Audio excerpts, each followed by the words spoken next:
How is everybody today? You all right?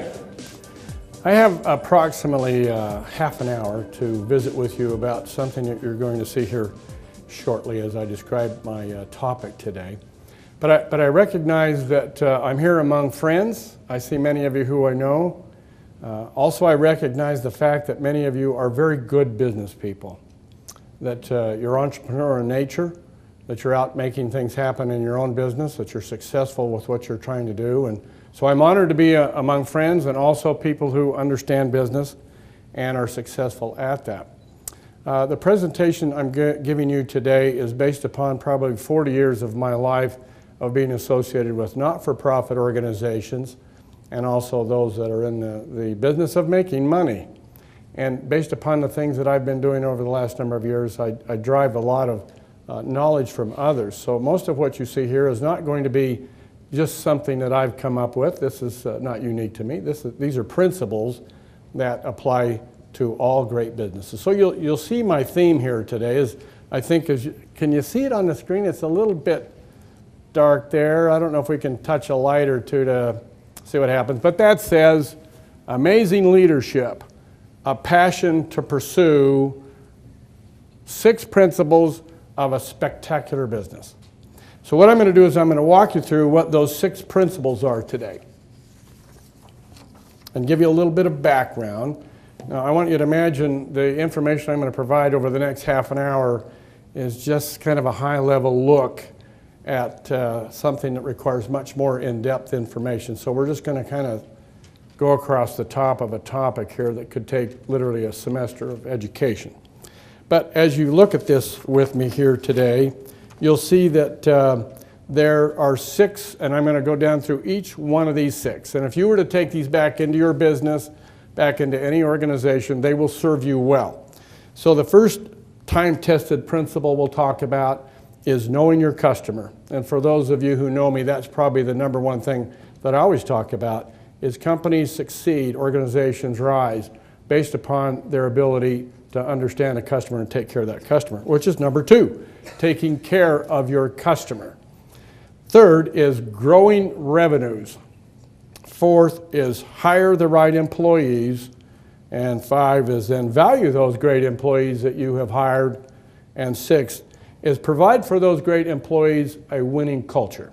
So if you take those 6 and understand them and go back and apply them, I think you're going to find even better success with the organization that you're now involved with. So let me go first to knowing your customer. I think this is such a vital and important thing that most people tend to overlook.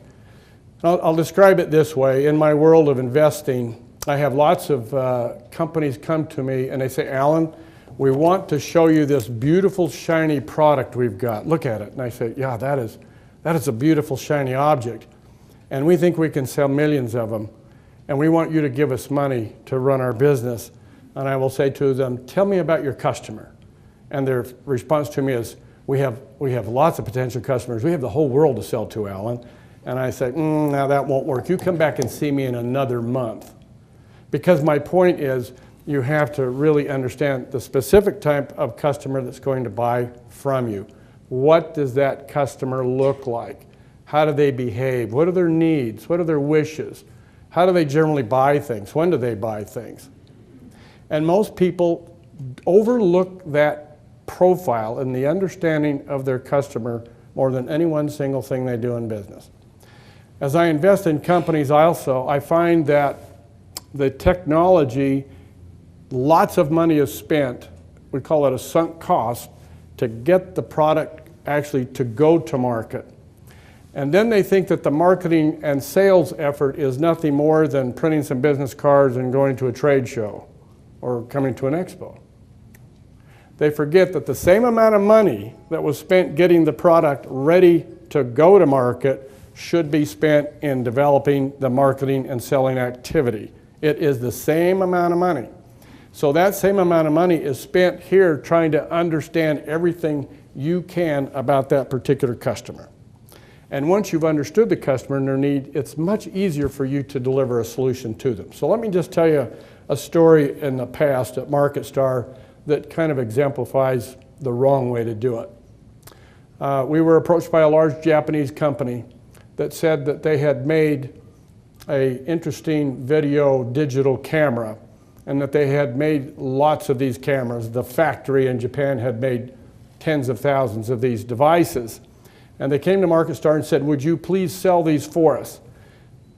We said, let us first go out and assess the market. Let's check the competition. Let's see what else is being sold. Let's see what the customer says.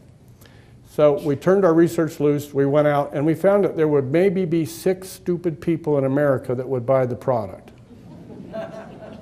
So we went back to the Japanese company and said, we have found your customer. There are 6 of them. And they said, well, what do you mean? Based upon our research, we found that there are competing products that are cheaper and better, and that your customer would rather buy those products than yours. Well, our plant manager said that they've made these tens of thousands of units and we have to sell them. And I said, well, go tell your plant manager he's going to sell 6 of them. Well, go ahead and sell them, they said. So we faced the customer, went out, found those foolish people, sold the cameras, and that was the end of that piece of business. We resigned that business. What went wrong here? They hadn't even talked to the customer before they built the product. Now, this is an extreme example, but in your own business, think, how much time do you spend talking to your customers to learn their needs and their wants and everything you can about them? Now, I've been taught by some very skilled and experienced people that as a CEO of an enterprise, I should spend 30% of my time, or almost a day a week, talking to my customers. Not worrying about this or that, but I should spend my time visiting with my customer base. And why is that such a good principle? It's because your customer is the one who's going to buy your product. And if you don't have that really well nailed down and don't understand it precisely, you're going to have great difficulty then in your selling process. Everybody with me on that one? Know your customer. If I give you a test one day and I walk up to you, what's the first question I'm going to ask you? Do you really know your customer? All right. Number 2, we want to take care of those customers once we have them. And I want you to understand that most people have a tendency in America to sell the product and then just kind of, I don't want to touch that person again. I don't want to touch that customer anymore. I'm done with them. And that's obviously a mistake. We're looking at taking care of customers for the life of the opportunity that we have with that particular customer. So what I'd like to share with you is what I think are the keys to taking care of a customer. Now again, this is my take in having done this for many years. So take a look at what I'm suggesting to you here today. Is if you want to make sure that you take care of the customer, it means you're going to have a happy customer. And here's how that works. First of all, you better sell them the right product that meets the need that they have. And all too often I see that someone in a retail setting or in a business-to-business environment sells the customer the wrong device, the wrong product or service for which that customer really needs. They haven't spent enough time trying to understand what that specific need is, and therefore they deliver the wrong type, if you will, of product. That doesn't make a customer happy. The price should be what the customer would expect to pay, not to be overpriced, not to be underpriced, but what is about the right thing based upon competition and the value of that particular product. It needs to be delivered on time. That product, once I buy it, maybe I can just pick it up right now and I take it away. Most of the time it might be I have to get it later or it's delivered to me, but I want it and I want it on time. There should be some guarantee that the product that I purchased will work. And all too often we find that companies deliver things that don't work as planned. Sometimes I need support when I buy a product, and I like to be able to talk to somebody, generally in person if possible, or get an email or some type of instruction that would help me to understand better how my product will work. But the last one on here is the one I really want to spend time talking about. It's what I call the buying experience.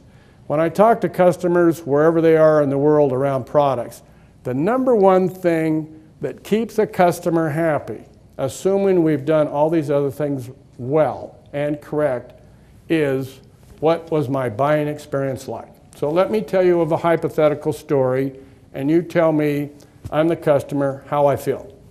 I drive a car, and this car happens to be where I have to go to a dealership in Salt Lake City. Now, I live up in Roy, so that means anytime I get service, I have to go to Salt Lake City to take care of that problem. So let's say I've got a particular issue, and I let the dealer know I'm coming down to have it looked at. So I drive down to Salt Lake City, I pull in, I have to do some other things that day, so I'm a little bit in a hurry. I ask the dealership if they'll look at it, and they say, here's your problem, Mr. Hall, with the car. We can't fix it today, but if you'll leave it, we can fix it. And I said, well, I need to drive it, so I'll come back next week. So I drive back next week as planned, and now hypothetically when I get there, and I'm ready to have this part put on my car, the part is not there. Now, how do I feel at that moment in time? Am I happy? Now, what would that car dealer have done to have made me happy? Should they have called me? Couldn't they say, don't drive from Roy, Utah to Salt Lake City today because the product is not here yet? Would that have been a kind thing for them to do? All right, I'm a little frustrated, I get it. So back I go. They say, you come back next week, Mr. Hall, product will be here. So back again I come as planned. When I get there, I'm happy as can be to get the part put on. The guy who's going to put the part on is taking the day off. Now how do I feel? I'm going to be on the news at 10, ladies and gentlemen. My hands are going to be gripped around somebody that I can find to kill. I'm not a happy customer, am I? So back I go. Next time around, I come back. Part goes on. All of the points are met except the lousy buying experience. Do I want to go back there again? Why don't I want to go back? It's a good product, right price. So raise your hand if in recent history you've had a bad buying experience wherever you've gone to buy something. Raise your hand. Hello, America.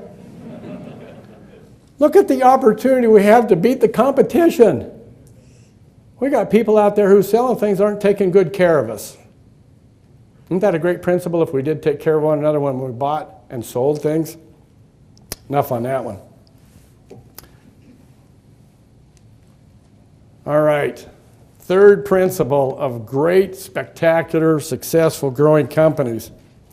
They have a passion to grow revenues. And they do it in two ways. They grow organically, and we'll describe that in a moment, and they grow by finding new business. When I run into a culture, a corporation that is driven to go out and find customers, take care of them, and accelerate their sales, I know they're going to be successful. And when I look to invest in companies, it's one of the great signals of somebody that is, I'll say, worthy of such an investment. It's really important that those who are in business continue to grow sales, because the opposite of that is you're declining and you're going in the other direction, right? So the way I describe organic is you already have an existing client. They already buy from you. The customer's already buying your product. Organic growth of revenue then is that same customer now buys new and additional products from you. Organic growth. New customers is obvious to you. So what do I recommend you do to accelerate your growth, both organically and in terms of new business? These are just absolutely fundamental, and I'll describe them a little bit in detail to you.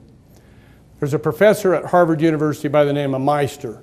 What I have put here on the screen is his formula on how you grow a business. So this is not something I came up with, although I practice it, I understand it, I try and teach it.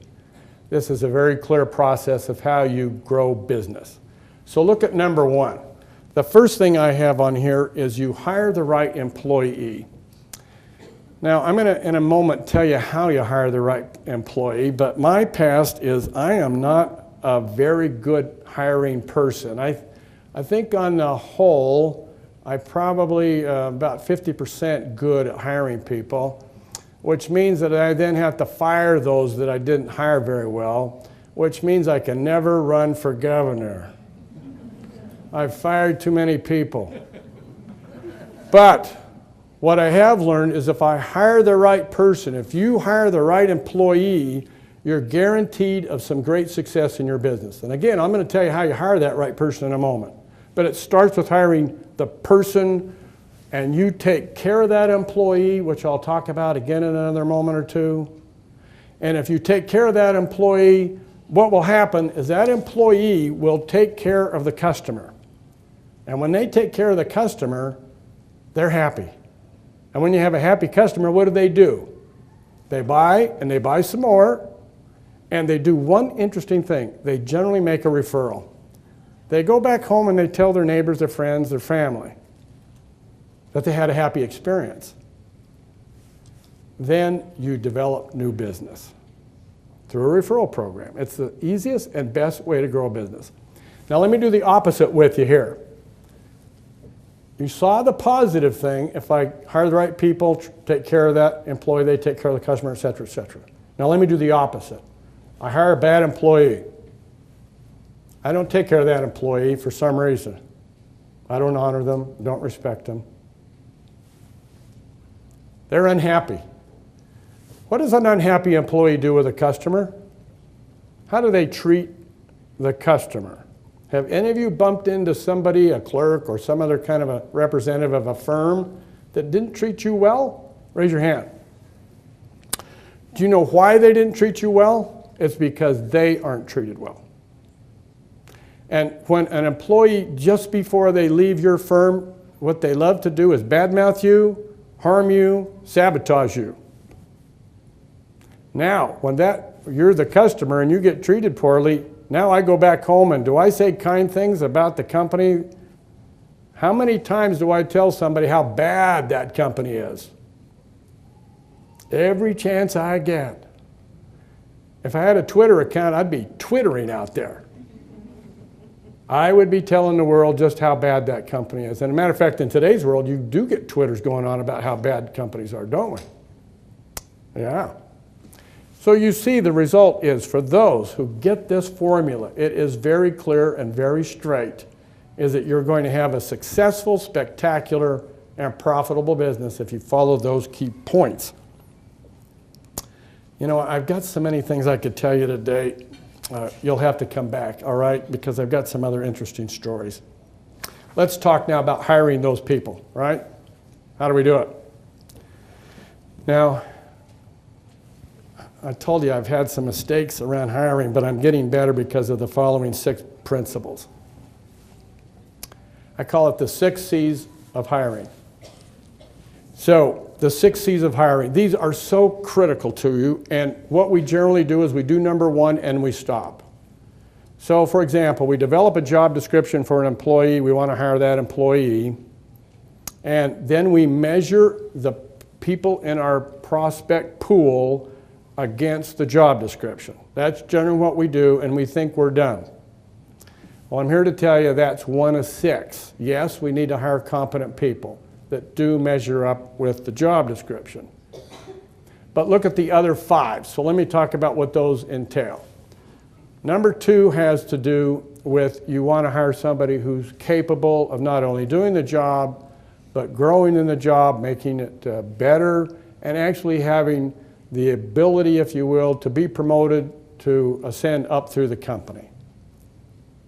The third thing, and the one that gets me most in trouble, is you want to hire people who you have good chemistry with, where you're compatible, where you get along, for heaven's sakes. So the reason I get on the news from time to time at 10 o'clock is I've just thrown somebody out of the office. I've just taken one of those employees I didn't get along with and I threw them out. Now, why would I do that? Why would you do that? Because after a while, I get sick and tired of working with people I don't get along with. Am I being frank with you? Isn't that how that works? How long do we put up with somebody that we just don't get along with? We don't do it very long. The relationship crumbles. We don't work well together. We don't get results. Matter of fact, we spend most of our day thinking about trying to kill John or Jane. Hire people that you get along with. Number 4, you want to find somebody who's committed to come and work with you. So you don't want somebody, when you look at their resume, every 6 months they have a new job. What does that tell you? They're probably not going to stick around with you for more than 6 months. You want to find people that have a little bit of longevity where they've been. They're moving to your company because it's the next stage in their growth and their development, not a lateral move necessarily. You want people that are moving up to learn new skills and be able to demonstrate that they can move along. People need to stay with you. You're putting a lot of money into them to train them, to educate them. Get committed people. Character. Now, I don't mean you hire characters. That has a different connotation, doesn't it? I mean you hire people who have character. And when I describe character, I'm talking about people that have integrity, people who are honest, honorable, who keep their promises. I have hired people who turned out to be thieves. I've turned out to hire people who are totally immoral. I've hired people who got themselves in such personal trouble that we had to let them go. They were missing in the category of character. And lastly, you want to make sure of the 6 C's that you compensate people appropriately based upon what they should have in terms of wages. Now, how do you find out this information? You hire the FBI, what do you do? Let me give you what I call the 360-degree interview approach to finding out the answer to the 6 C's of hiring somebody. If you look at an organizational chart, there's a boss, there are peers that work together, and then there are subordinates. So let me put myself in this organizational chart. I'm going to come to work for you. So what you want to know is who was my boss, who were my peers that I worked with, and who reported to me. Now, if you call my boss is going to say this. Yes, Alan worked here. He worked here from January to February, and he left. That's all he'll say. And he won't say much more because he knows I'll sue him. So, who do I go to now? Who do you go to now to find out about Alan? You go talk to his peers. Those people he had to work with. You know, that guy in IT, that lady in accounting, that person down the hall in marketing. Oh, they'll tell you everything about Alan Hall. They'll tell you more than you want to know.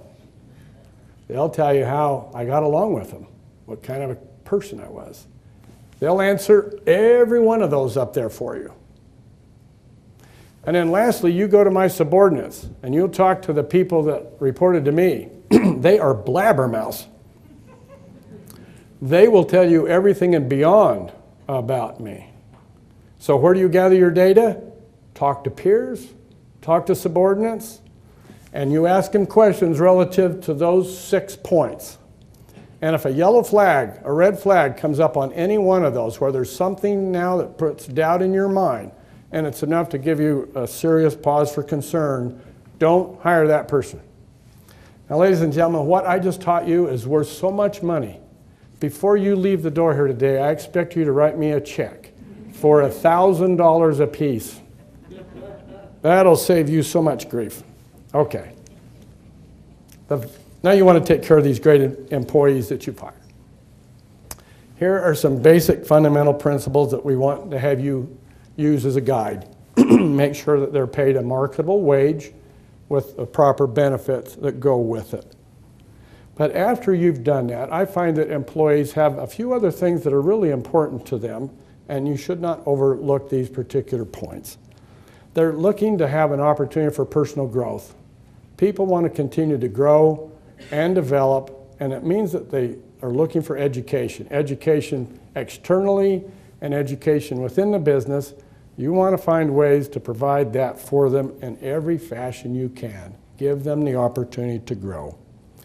People like to be rewarded and receive recognition for what they do. All of us are of that ilk, aren't we? We all like to make sure that somebody has seen that we've done well and that we're thanked for that. And we like to always be recognized and thanked in front of our peers We want our relatives, our friends, those we work with, to know that we have done well. People like to be innovative. They're creative problem solvers. We need to give people the opportunity to come up with their own solutions to their problems. Years ago, an employee would come to me and they would say, Alan, here's the problem. And I would think, I'm so smart, I am going to solve that problem. I would tell the employee what to do and send him away to go take care of that problem. And I thought, whoa, I did that well. Then I learned later on, those people know the answer to that problem. They already do. They're smart enough, they get it. Listen to them, you might ratify it, you might add to it, but people are smart. They know how to take care of problems. We need to allow all of these great people that work with us the opportunity to solve their own problems. People want to be respected in the organization. They want to feel valued. And lastly, the one I put on here about self-reliance has to do with back to being problem solvers. People want to own their jobs. They want to be in a position where, look, I take ownership for it, I'm responsible, I'm accountable, give me the tools, give me what I need to get my job done, but let me go get my job done. Having that feeling of self-reliance and ownership is so big. So where we worry about, let's make sure they get paid well, that's important. But look at these other things that really count in the life of an employee. Now, lastly, as we move along, I want to talk to you about the establishment of a winning culture within your organization. And I'm going to preface that by saying that every part of society has culture. There was a culture in my home where I grew up. It was interesting to me as I look back on my life experience with my parents and my brothers and my sisters, what life was like in my home. My parents definitely had culture, and culture has to do with how you interact and how you behave with one another. And in my home, we had a very happy home. Now, there were times when my mother was upset with me, and I knew that was part of the culture, as if I didn't do what my mom wanted, things didn't go well. So I had to learn that about my culture, didn't I? We have cultures in neighborhoods. We certainly have culture in the chamber. We have culture within a church. We have culture definitely in a business. It's how we behave and interact with each other. And so what I've done on this sheet here is to list for you the things that, generally speaking, the culture, the key elements entail, and how you put your culture together, of how you interact with people, how you behave not only with one another, but how you interact with your community, how you interact clearly with customers. So you can see I start with integrity. And at a high level, it's being honest, isn't it? A business has to have, as a culture, that we are going to be honest people. If you work in an environment where it's a little bit more around greed, it's a little more about telling stories, it's a little bit about white lies to the employees, white lies to the customer, get out of there. That is not the right culture to be in. Integrity, such a big piece of it. A great part of a culture is industriousness, or hard work. When we come to work each day, our culture is we put our heads down, we get to work, we put in an honest day's wage, we're working as hard as we can to take care of customers and one another. Customer focus. We're there to take care of the customer. If that's part of the culture, everyone will. If it's not, what do you focus on? I claim that successful and spectacular businesses base their thinking on focus on customers. They're also results driven. They know that they're going to perform and they're going to reach certain goals and objectives, and every employee in there understands how we all work to achieve common goals and get results. Teamwork. We behave with one another as teams. We work together as teams. And individuals are not part of the culture. It's all about working together. It's good that a company can have as a culture that you identify that you're going to be the best of class at what you do. It attracts customers, it attracts employees when you think of yourself as being number one and you behave as number one, that you're the thought leaders, you're the ones that go out and make things happen. Balance is an important one as well. And I find that companies need to think about their employees, that they have other parts of their life.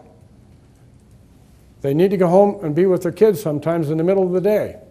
I like to think that I could go watch a granddaughter today who's trying out for cheerleader, and I could get out of work to go do that, and my boss wouldn't be uptight with me. The culture at MarketStar is you go and do the things that are most important to you. Work will always be here. When you come back to work, work hard, but go enjoy the things of life. Don't let those things pass you by. Community involvement. Yeah. Community involvement. We have all drunk from the community well. We've all taken our bucket, put it down in that well, and we've brought that sweet water out. We've tasted it. We should put water back in the community well. Well, what do I mean? I mean when we take from the community, we go to community schools, community hospitals. We drive on a community road. We play in a community park. Look what this county has done to bless the lives of its people. Davis County has provided you with riches beyond imagination. Now, for us to just sit here and think, boy, happy day, we've got this, and do nothing would be a sad mistake. A business should say, and the employees should believe, that we're giving back. We give back as taxpayers. We give back to run for city office, county government. We're part of the scouting group. We're part of the soccer team. We're out trying to do everything we can to make a difference in our community, volunteering with not-for-profits, what have you. There shouldn't be a single employee in any business who doesn't have some time and some energy and the support of management to go out and take care of the community and put water back into the well. All right, you've heard enough from me. Let me just summarize this by saying again, the key principles of spectacular businesses are here before you. Know that customer, take care of that customer, have a passion to grow your business, getting revenues to drive it forward, hire those great people, take care of them, and establish a winning culture that makes it a sweet place to come to work. Thank you, ladies and gentlemen.